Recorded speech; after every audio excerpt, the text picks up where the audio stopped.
જે જગતમાં આપણે રહીએ છીએ, જે જગતમાં આપણે વ્યવહાર કરીએ છીએ, જે જગતમાં આપણે ખોટી ગયા છીએ, એ જગતનું તો એકચ્યુઅલી કોઈ અસ્તિત્વ જ નથી. અનંત બ્રહ્માંડ અનુની માફક ઉડતા પડે એવું જે અક્ષર બ્રહ્મ, અનુ અનંત બ્રહ્માંડ. હરિધામમાં કે હરિધામ ક્યાં આવ્યું છે? એમાં એક વાડામાં અનંત બ્રહ્માંડ. હરિધામનો કેટલો પોર્શન આવે? કાઢો ને. અબજમો ભાગ, ખર્વ નિખરવાનો ભાગ, કયો ભાગ? કયું હરિધામ? શું હરિધામ?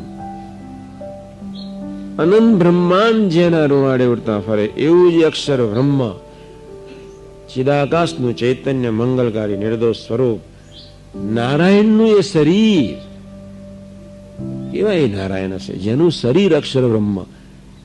એ નારાયણની શું કલ્પના? કલ્પનાતીત. બસ.